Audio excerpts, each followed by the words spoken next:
दिल्ली में महिला समृद्धि योजना आज से लागू। महिला दिवस पर जेपी नड्डा ने लॉन्च की योजना। दिल्ली की गरीब महिलाओं के खाते में हर महीने 2500 रुपए आएंगे। जेपी नड्डा बोले, महिला समृद्धि योजना लागू करने के लिए दिल्ली सरकार को बधाई। इस साल के लिए 5100 करोड़ रुपए आवंटित। जेपी नड्डा बोले, महिलाओं के बिना हमारी जीत असंभव थी। बीजेपी के राज में हर क्षेत्र में महिलाओं की भागीदारी बढ़ी है। दिल्ली के सीएम रेखा गुप्ता बोली, बीजेपी जो कहती है उसे पूरा करती है। हमने अपना वादा पूरा किया। मोदी जी सिर्फ कहते नहीं, करके दिखाते हैं। रेखा गुप्ता ने विपक्ष पर भी साधा निशाना। कहा कि कुछ पार्टियां सिर्फ महिलाओं की बातें करती हैं। आम आदमी पार्टी ने अपनी ही महिला सांसद का अपमान किया। सीएम रेखा गुप्ता बोली, डबल इंजन सरकार में दिल्ली और समृद्ध और सुरक्षित होगी। दिल्ली में महिलाओं की सुरक्षा की जिम्मेदारी मेरी है। दिल्ली बीजेपी अध्यक्ष वीरेंद्र सचदेवा बोले, संकल्प पत्र में किया वादा निभाया। सीएम रेखा गुप्ता को बधाई। जल्द ही गरीब वाहनों के खाते में 2500 रुपए आने शुरू हो जाएंगे। दिल्ली सरकार के मंत्री आशीष सूद बोले, कैबिनेट ने ऐतिहासिक फैसला लिया है। 5100 करोड़ की राशि आवंटित कर दी। महिलाओं के खाते में जल्द आनी शुरू होगी राशि। दिल्ली के जेएलएन स्टेडियम में आयोजित कार्यक्रम में बीजेपी नेता अनुपूर शर्मा भी शामिल है। कहा कि बीजेपी जो वादे करती है वो पूरा करती है। रेखा गुप्ता को योजना लागू करने के लिए शुभकामनाएं दी। महिला समृद्धि योजना लागू करने के लिए मुख्यमंत्री रेखा गुप्ता के नेतृत्व में 4 सदस्यीय कमेटी गठित हो चुकी है।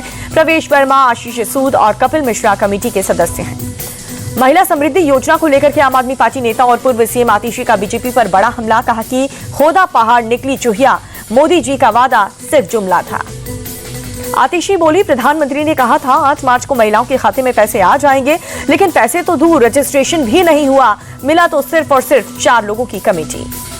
पीएम मोदी के गुजरात दौरे का आज दूसरा दिन है। अंतर्राष्ट्रीय महिला दिवस के मौके पर नवसारी में लखपति दीदियों से बातचीत की। नवसारी में पीएम मोदी ने 5 लाख लखपति दीदियों को सर्टिफिकेट देकर के सम्मानित किया। बोले, महिलाओं के आशीर्वाद से मैं दुनिया का सबसे धनवान व्यक्ति हूं।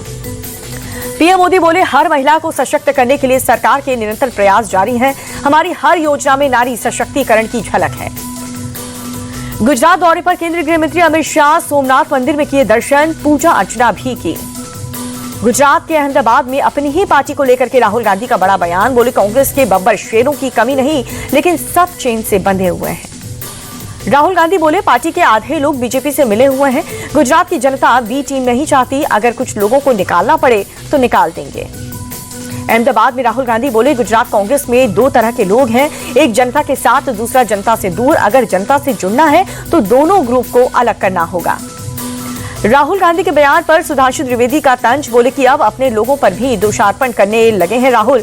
दूसरों में दोष देखना बंद कर आत्मा अवलोकन करें। सुधांशु त्रिवेदी बोले, अपनी पार्टी के लोगों को सार्वजनिक तौर पर बेइज्जती करने का ऐसा उदाहरण नहीं मिलेगा। ये कांग्रेस की दुर्गति और राहुल की बिगड़ती मनोस्थिति है। सीएम योगी आदित्यनाथ ने माइक्रोसॉफ्ट के नोएडा कैंपस का उद्घाटन किया। कहा कि सालों की मेहनत का ही फल है कि मोबाइल फोन के उत्पादन में यूपी की 65% हिस्सेदारी। औरंगजेब विवाद के बीच सीएम योगी आदित्यनाथ का बड़ा बयान। नोएडा में बोले, शिवाजी ने औरंगजेब को घुटनों टेकने पर मजबूर कर दिया। अकबर कभी नायक नहीं हो सकता। सीएम योगी आदित्यनाथ बोले, हमारे नायक शिवाजी और महाराणा प्रताप। हर हाल में राष्ट्र नायकों का सम्मान होना चाहिए। राष्ट्र नायकों का सम्मान नहीं करने वाले विकृत लोग हैं। औरंगजेब की तारीफ करने वाले अबू आजमी पर विश्व हिंदू परिषद का निशाना। गोविंद शिंदे ने कहा कि आजीवन चुनाव लड़ने पर लगे प्रतिबंध, देशद्रोह का केस दर्ज हो। अखिलेश यादव का सीएम योगी आदित्यनाथ पर तंज। कहा कि 30 करोड़ कमाने का झूठ, हिसाब तो दे दिया, अपनों को खोने और गंवाने वालों का जवाब कब देंगे। हजारीबाग में बेखौफ बदमाश एनटीपीसी के डिस्पैच डिपार्टमेंट के डीजीएम को दिन दहाड़े गोली मारी। इलाज के दौरान कुमार गौरव की मौत हो गई। दिल्ली में अवैध प्रवासियों के खिलाफ लगातार तीसरे दिन भी अभियान जारी। वसंत कुंज इलाके की झुग्गी बस्तियों में लोगों का किया जा रहा है वेरिफिकेशन। कुछ दिन पहले पुलिस ने 4 बांग्लादेशियों को पकड़ा था। अवैध प्रवासियों के खिलाफ जारी अभियान को लेकर के बोले एसआई रवि मलिक। कहा कि लोगों के वोटर आईडी, पैन कई समेत दस्तावेज की कर रहे हैं जांच। सभी लोगों को किया जा रहा है सत्यापन।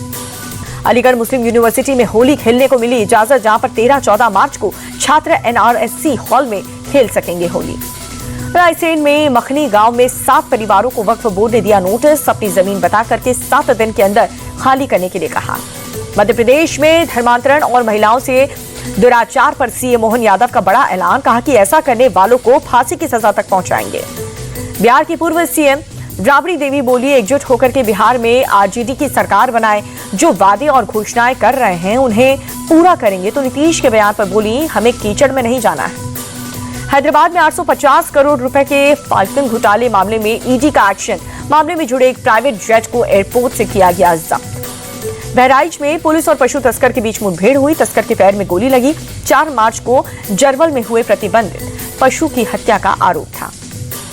यूपीटीएस को बड़ी सफलता हाथ लगी है। हिजबुल मुजाहिदीन का इनामी आतंकी मुरादाबाद से गिरफ्तार हो चुका है। उल्फत हुसैन पर था 25,000 का इनाम। पाकिस्तान से ट्रेनिंग लेकर के आया था भारत।